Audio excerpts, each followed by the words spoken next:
Muito bem, então, pessoal, vamos fazer um vídeo breve sobre a Bíblia de Estudo de Jimmy Swaggart. Qual que é a minha opinião? Algumas pessoas me perguntaram, né, se eu indicaria ou se eu não indicaria essa obra. Primeiro que essa obra não é um lançamento, ela não é uma obra nova, né? Ela foi lançada lá em 2011. Mas por que que hoje, né, em 2023, nós vamos falar sobre essa obra? Porque ela está sendo distribuída em umas igrejas, inclusive na Assembleia de Deus, né, eles estão distribuindo essa igreja para essa Bíblia para os membros. E alguns deles me perguntaram qual que era a minha opinião, se a Bíblia era boa, se não era boa, porque de fato algumas pessoas tendo o primeiro contato com uma Bíblia de estudo, né, eles ficam em dúvida, né, acerca de como é que funciona, para que serve, né, como é que eu leio isso aqui, como é que eu estudo isso aqui. E eu achei interessante fazer um vídeo, pessoal, porque tem alguns pontos que precisam ser levados em consideração. Né. Tem gente que diz assim que cavalo dado não se olha os dentes, ou injeção, quando é de graça, tem injeção na testa. Mas não é assim, né, pessoal? A gente tem que averiguar as coisas. Não é porque alguém está distribuindo de forma gratuita que, de fato, então eu tenho que levar uma para mim e, de fato, eu tenho que deixar, colocar ela como sendo a minha principal Bíblia de estudo. Algumas pessoas, porque não têm o hábito de estudar, não têm nenhuma Bíblia de estudo lá e acabam, então, tendo a primeira Bíblia de estudo, logo esta versão do Jimmy Swaggart. Então, o que, que eu vou ver hoje? O que, que nós vamos ver?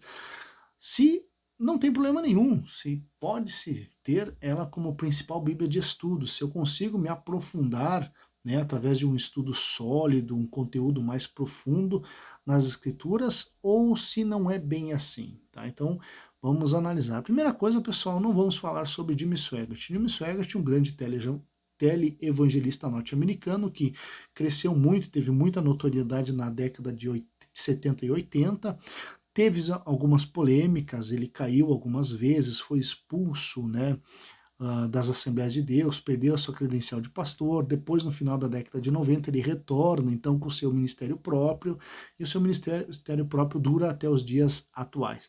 Então nós não vamos tratar acerca da pessoa de Jim Swaggart e sua vida e os seus erros e acertos, nós vamos falar da Bíblia de estudo, que é o que de fato está diante dos nossos olhos, né? É aquilo que de fato se propõe então nortear o nosso estudo das Escrituras. Primeira coisa que nós temos que entender, pessoal, é quando nós falamos em Bíblia de estudo, a gente tem que falar qual que é o texto utilizado. Né? Toda a Bíblia tem um texto, toda a Bíblia de estudo, os comentários, né, eles são feitos em cima do texto que o autor utilizou.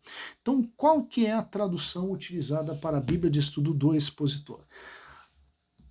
Nós temos aqui, pessoal, na lateral, que geralmente é onde diz, né, a versão ou a tradução. Por exemplo, eu tenho aqui a Bíblia de Estudo Pentecostal, que nós temos a Almeida Revista e Corrigida. Então, a tradução da Bíblia que é utilizada como texto bíblico dessa Bíblia de Estudo é Almeida Revista e Corrigida. Para a Bíblia do Jimmy Swaggart, nós temos uma versão chamada Versão Textual Expositora. Da onde que vem essa versão?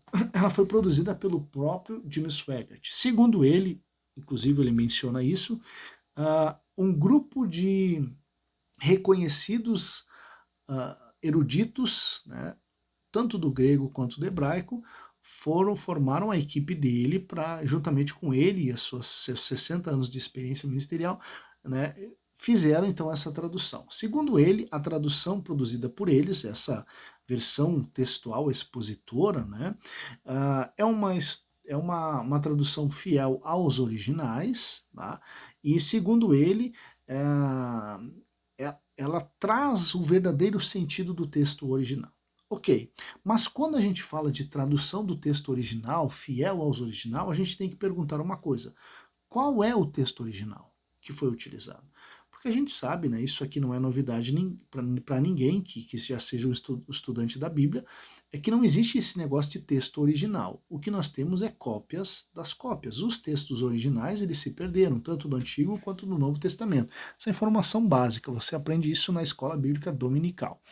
Mas o que, que acontece? Se nós temos cópias de cópias, então a gente tem que entender quais as cópias que foram utilizadas, quais as famílias de cópias que foram utilizadas. Nós temos, por exemplo, o texto recebido, né, o texto majoritário, nós temos o texto eclético, ou o texto crítico, que é o texto mais utilizado nas Bíblias modernas. Então, qual desses tipos de textos que foi utilizado para fazer essa tradução? O problema é que Jim Swaggart não informa qual que é o tipo de texto. E se você pesquisar em fontes norte-americanas, fontes em inglês, você vai descobrir que, na realidade, supostamente Jim Swaggart utilizou a King James, a versão do King James, para fazer a sua tradução. Então ele traduziu de uma tradução. Só que alguns críticos, né, exegetas críticos norte-americanos falaram que, na realidade, ele não utilizou uma versão pura da versão King James, ele não fez uma tradução fiel à versão do King James. Na realidade, ele fez uma, uma tradução com adulteração de termos e textos. Tá? Então ele modificou o texto que ele traduziu, sem base exegética textual plausível. Né? Ele fez isso de forma deliberada. Ele, a sua equipe, alguns chegam a dizer que na verdade não tinha equipe de erudito nenhum. Quem fez a tradução foi somente, tão somente o próprio Jim Swaggart. Por que eu estou dizendo isso? Porque isso são polêmicas que surgiram em cima dessa obra de Jim Swaggart, que estão muito bem documentadas lá nos Estados Unidos, mas que praticamente ninguém fala disso aqui. Por exemplo, a Sociedade Bíblica Brasileira, que foi a que trouxe, então, né, essa tradução da Bíblia aqui no Brasil, eu assisti um vídeo de mais de 1 hora em que os próprios membros da Sociedade Bíblica Brasileira fizeram a apresentação dessa Bíblia. E eles em nenhum momento eles falam sobre qual foi o texto utilizado para fazer essa tradução. Ora, a Sociedade Bíblica Brasileira tem uma tradição enorme de produzir Bíblias, fazer traduções de Bíblias, né? E inclusive eles têm uma reputação, né? Mas é de fato estranho como que eles não falam nada sobre esse detalhe, que não é um detalhe irrelevante. Se nós estamos falando de estudo sério, exegético e textual das Escrituras, nós temos que levar em consideração o texto bíblico utilizado. Isso importa e importa muito. Mas, como eu disse, aqui não é mencionado, tá? Não é mencionado. Outro detalhe, pessoal, a Bíblia de Estudo de Swaggart, ela traz uma inovação, né? E essa inovação, ela causou de fato muita admiração em muitas pessoas. Qual que é a inovação?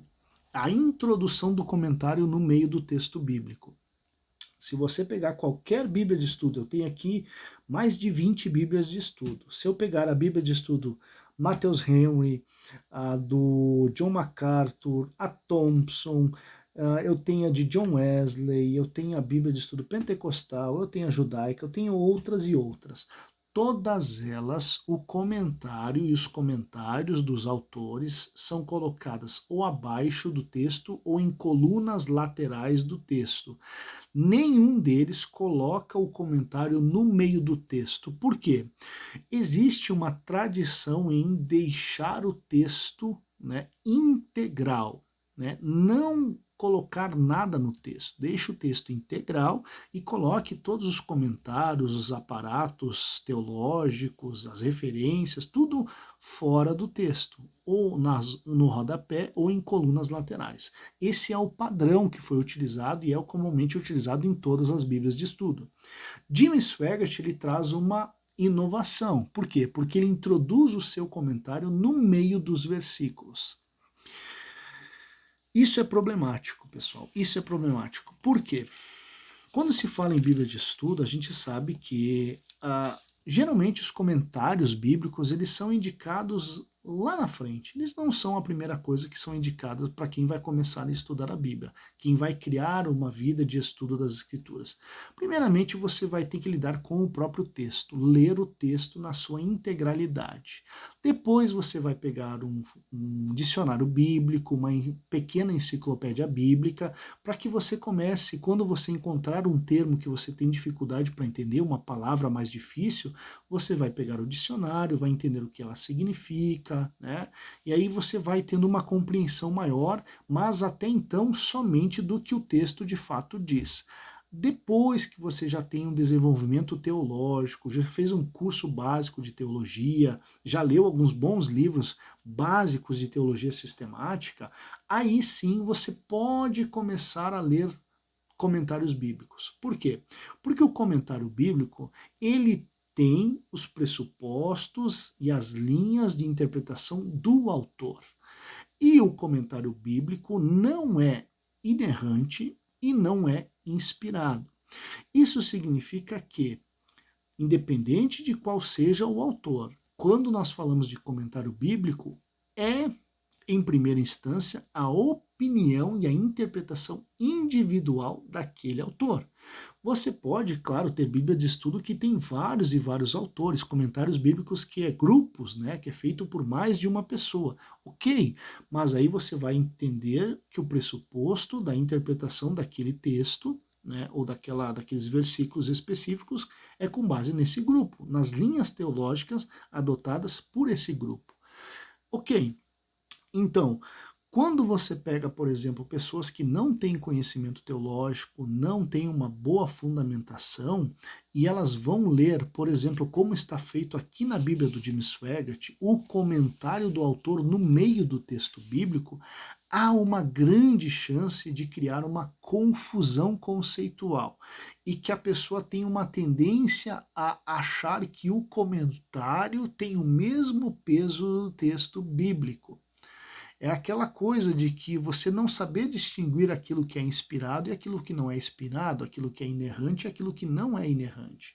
Então, quando você lê aqui, de fato fica muito complicada a leitura, porque você tem essas intromissões no meio do texto, e elas são feitas com base naquilo que o autor, né, ou o grupo específico está interpretando, no caso aqui Jim Swaggart.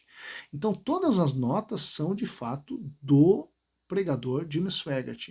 Então é aquele negócio, não é porque ele está fazendo uma afirmação, interpretando o texto, que aquela interpretação que ele está dando é a única possível sobre aquele texto.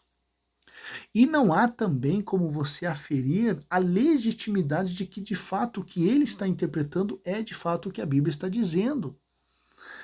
Então, eu acho que um ponto negativo nessa Bíblia é justamente isso de colocar o texto, o comentário do autor no meio do texto. Isso é um ponto negativo, tá? Porque pode causar muita confusão. Nós vamos pegar, por exemplo, Gênesis capítulo 1, né?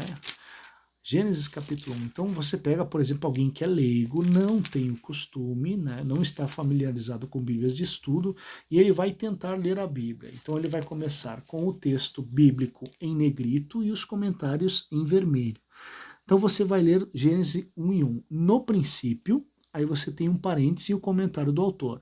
Refere-se ao início da criação, ou pelo menos quando nos referimos à criação deste universo.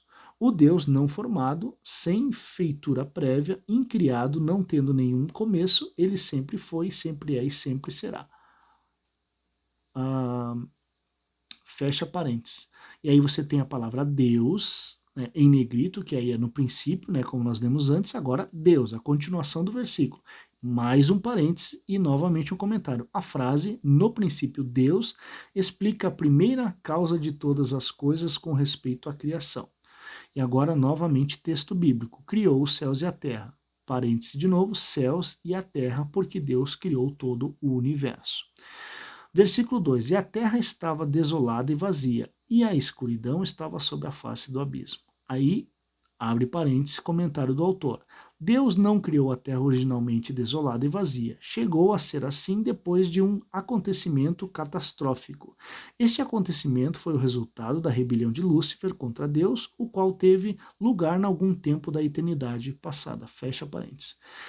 Volta para o texto bíblico e o Espírito de Deus, abre parênteses, comentário de novo, o Espírito Santo, fecha parênteses, texto bíblico novamente, movia-se sobre a superfície das águas. Abre parênteses, comentário, significa o mover do Espírito Santo e o começo da vida. Então notem, pessoal, que isso aqui fica um tanto quanto confuso. Sem falar no fato que, quando ele fala aqui no versículo 2, né, que Deus não criou a terra sem forma e vazia, né? Mas ela chegou a ser assim ou se tornou assim depois de um acontecimento catastrófico. Então ele vai dizer: esse acontecimento foi o resultado da rebelião de Lúcifer contra Deus, o qual teve lugar em algum tempo da eternidade passada. Pessoal, Jimmy Swaggart faz essa afirmação, mas ele não dá referência nenhuma de onde que ele tirou essa informação. Como que ele chegou a essa conclusão? Então, o que, que nós temos aqui? Nós temos comentários que mistura, né, comentário devocional com comentário teológico, e aí nós temos afirmações que não têm lastro, não tem como você verificar, não tem como você entender de como que ele chegou nessa conclusão. E isso aqui, pessoal, é uma teoria que é difundida teologicamente, dizendo que entre Gênesis capítulo 1 e versículo 1 e versículo 2, nós temos um espaço de tempo que foi então quando aconteceu, né, porque Deus teria então criado um mundo, né, um universo, e aí Satanás teria caído, teria destruído essa criação, virado um caos, e aí no versículo 2, Deus vem recriar a terra. Isso é uma teoria teológica, há uma linha teológica que defende isso. Só que tem um detalhe, Jimmy Swaggart não fala as fontes, ele não diz de onde ele tirou isso, e isso gerou até um problema para ele. Por quê? Porque os detentores dos direitos autorais da Bíblia Dake, lá nos Estados Unidos, processaram Jimmy Swaggart por plágio. Por quê? Porque a Bíblia de Estudo Dake apresenta exatamente essa teoria do espaço de tempo entre Gênesis 1 e 1 e Gênesis 1 e 2. Né? Eles apresentam essa teoria. Janice Finney Dake, ele traz essa teoria antes de Jimmy Swaggart. Então eles acusaram ele de plágio. Tá? Então o que, que acontece? Né? Digamos que você não sabe identificar então o que, que é, né, o pressuposto do autor e quais são as bases teológicas do autor. Você vai ter sérios problemas quando você começar a ler, né, e começar a interiorizar a interpretação segundo aquilo que Jimmy Swaggart fala sobre o texto, porque você vai estar completamente, o seu estudo das escrituras vai estar completamente comprometido. Por quê? Porque você não tem muita liberdade, porque você não tem como conversar com a interpretação que ele faz, você só tem a afirmação. Ora, mas de onde que ele tirou? Né? Como que eu faço para entender mais sobre isso? Aonde que eu procuro? Aonde que eu me informo? Não tem. É por isso que esse tipo de comentário é bom você estudar, né, em uma teologia sistemática, onde que você tem de fato a criação, e aí você tem a explicação, a exposição das teorias da criação, para depois você ir para o texto bíblico, então, e entender o que o texto bíblico está dizendo. Tá? Ter um conhecimento sobre as possibilidades de interpretação daquele texto. Mas, mais uma vez eu digo, Jimmy Swaggart não é um autor inspirado e não é um autor inerrante. E nós temos vários problemas de interpretação do próprio Jimmy Swaggart. Lembra que nós falamos que Jimmy Swaggart caiu então 2 vezes em escândalo sexual, né? E aí o que, que ele fala? Ele diz que lá por 97, mais ou menos, ele teve uma experiência com Deus. E aí naquele momento ele entendeu a cruz. E aí ele cria uma teoria de que o período anterior às suas 2 quedas, os seus escândalos, na verdade ele já era convertido, já era usado por Deus, mas ele não entendia a cruz. E quando ele entendeu a cruz, então ele venceu essa sua inclinação pecaminosa. E essa teoria que Jimmy Swaggart criou, ele colocou ela dentro da Bíblia. Quando ele vai interpretar Romanos capítulo 7, né, que você tem ali o dilema do apóstolo Paulo, ele descrevendo o dilema do camarada debaixo da lei, né, o homem natural debaixo da lei, que ele é incapaz de cumprir com as exigências da lei, e ele inevitavelmente fica sempre fracassando. Quando ele tenta fazer o bem, o mal está ali, ele peca, ele peca. Quando Jimmy Swaggart vai comentar esse texto, ele vai dizer que Paulo, ele mesmo depois de convertido, ele não conseguia ficar sem pecar. Ele pecava inevitavelmente, porque ele não tinha um conhecimento claro sobre a cruz. Então ele cria, né, ele cria uma nova interpretação da biografia de Paulo. Por quê? Porque ele fala de Paulo antes de conhecer Jesus, antes da sua conversão, depois da conversão, mas antes do entendimento acerca da cruz, E aí, depois desse entendimento da cruz, então ele cria uma nova fase na biografia de Paulo. Ele cria um estado intermediário entre o cristão convertido e o cristão livre do pecado.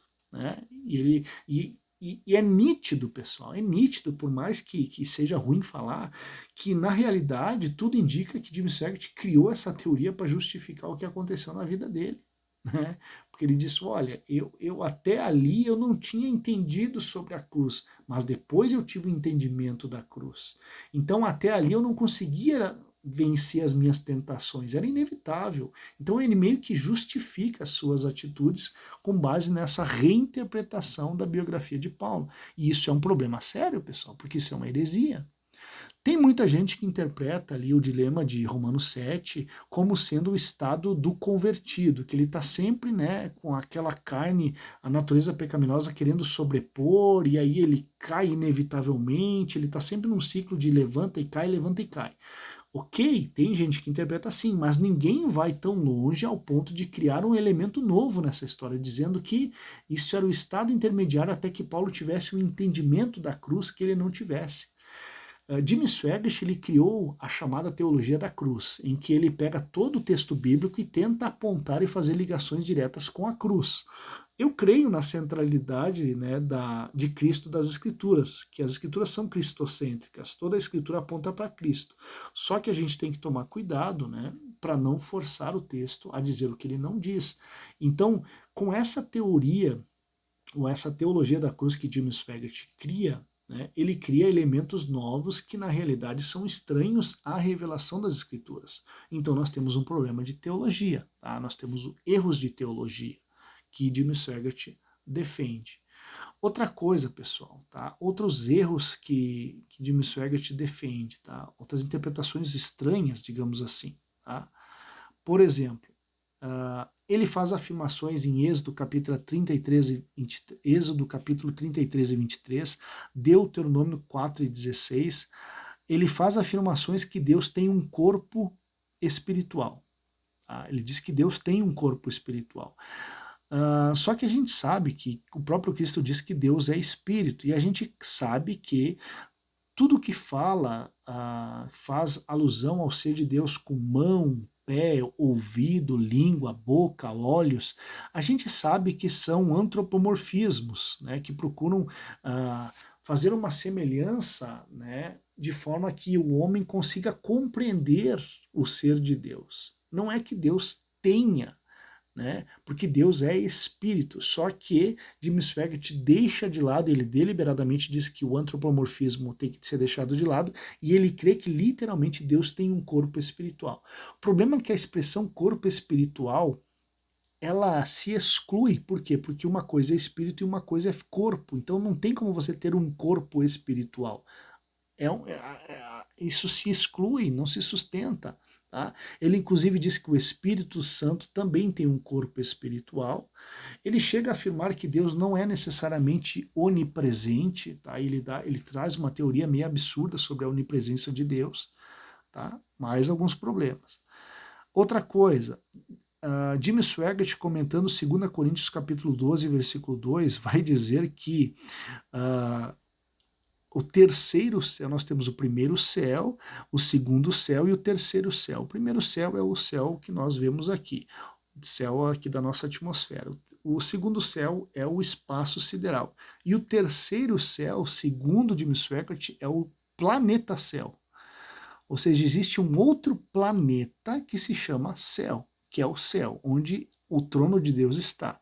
Então aqui, pessoal, nós temos uma interpretação, um erro grotesco de teologia, né? Uma interpretação errada, porque nós sabemos que Deus não está no mundo, na atmosfera criada, não está no universo criado, ele está fora do universo, em uma outra realidade, uma realidade eterna.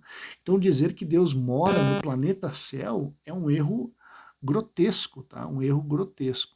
Inclusive, né, ele em alguns outros comentários, por exemplo, Salmos 75 e 6, ele vai dizer que aonde está o trono de Deus é no norte, né?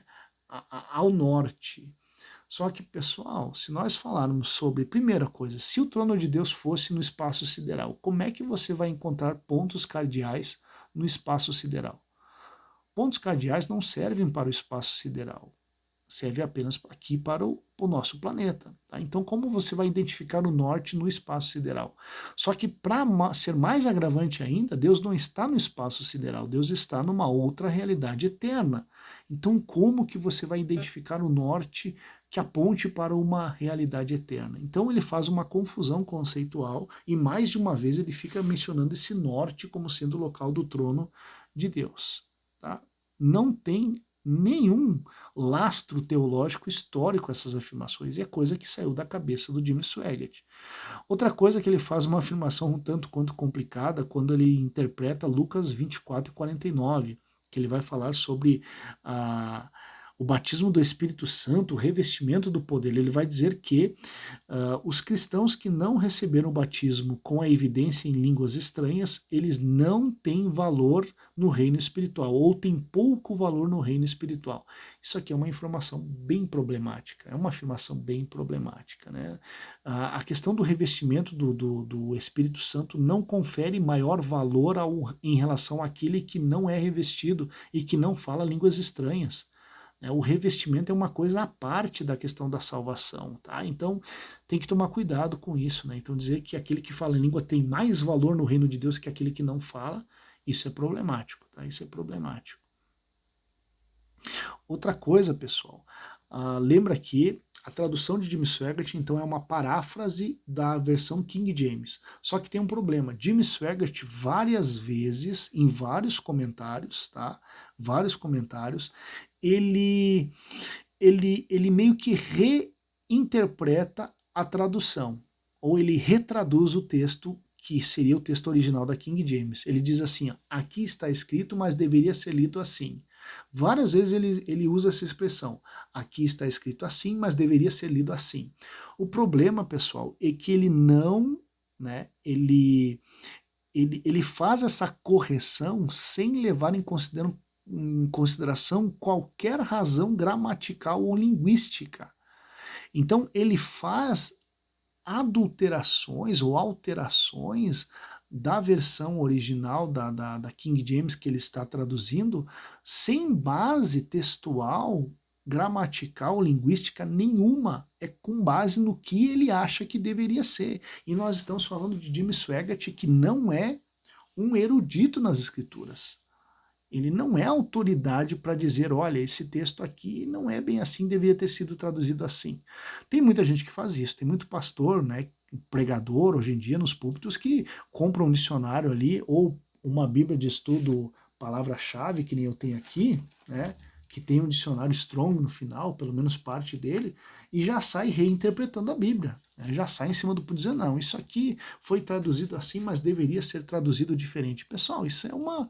Não se pode fazer isso. Não se pode. Se você não tem um conhecimento, você não é erudito, você não pode sair retraduzindo a Bíblia. Tá? Não pode. Por quê? Porque você não tem conhecimento para isso. Não é autoridade capaz de fazer uma coisa dessa. E Jim Swaggart faz várias vezes nos comentários, assim está escrito, mas deveria ter sido escrito assim. Tá? Então isso é problemático também, tá, pessoal? Outra coisa, pessoal, Jim Swaggart, inúmeras vezes, nos versículos dele, inúmeras vezes, ele manifesta uma certa animosidade contra a igreja ou contra as outras igrejas. Porque o que acontece? Uma coisa é você expor a realidade caótica das igrejas atuais. Ok. Outra coisa é você tratar todas as igrejas como caóticas e problemáticas e você não considerar que nenhuma talvez esteja ainda ensinando a verdade. E meio que nas entrelinhas é isso justamente que o Jim Swaggart faz. Ele dá a entender que todas as igrejas estão erradas, todas as igrejas se desviaram, e aí ele faz vários ataques às igrejas atuais, vários. Só que, pessoal, alguns comentaristas falaram, alguns críticos e analistas falaram que, na realidade, o que ele está manifestando é o seu próprio rancor com o sistema denominacional que o excluiu. É meio que ele está cometendo uma vingança, né, contra as igrejas que excluíram ele por causa da sua conduta. Então isso é um fato relevante. É um fato relevante, porque afinal de contas, se eu vou estudar uma Bíblia que ela está contaminada com o rancor do autor contra um determinado grupo, é claro que isso aqui vai ser afetado. Né? Isso aqui vai ser afetado. Então, pessoal, para não se estender mais, eu quero concluir dizendo, alguém pode perguntar, tá, mas tu indica ou tu não indica essa obra? Pessoal, se você é um estudante de teologia que já tem um conhecimento, já tem outras bíblias de estudo, já sabe como é que funciona, né, já tem uma boa fundamentação, não tem problema nenhum em indicar. Não vai ser a Bíblia que você vai dizer assim, nossa, aqui realmente eu extraio grande conhecimento, profundo ensino acerca das Escrituras. Não. Em geral, os comentários de Jim Swaggart são superficiais. São superficiais, são rasos, tá? Então, aquela propaganda que fizeram que é uma coisa profunda, não é bem assim. E outra coisa, por causa dos problemas tendenciosos que ela tem e dessa forma como ele trata o texto que ele utilizou para traduzir e criar a sua versão, eu mesmo descartaria como sendo uma Bíblia que ela está aqui na minha, na, no meu, na minha prateleira, na minha biblioteca, mas eu pouco faço utilização dela. Então, para quem é estudioso, se você ter e ler, não vai ter problema nenhum. Eu tenho outras Bíblias muito controversas aqui e nem por isso eu me sinto afetado por elas. Agora, para quem não tem conhecimento, para quem é leigo e não tem uma boa fundamentação, eu não indico absolutamente a leitura dessa Bíblia, muito menos utilizá-la como sendo a tua única Bíblia de estudo na qual você agora vai começar a estudar as Escrituras. Eu não indico. Por quê? Porque ela tem distorções, e ela tem erros, e ela traz mais confusão do que esclarecimento, pelo método que ele utilizou de inserir o seu comentário no meio do texto. Inevitavelmente você vai ser induzido a achar que aquela interpretação é a única interpretação correta ou é a interpretação correta sobre aquele texto.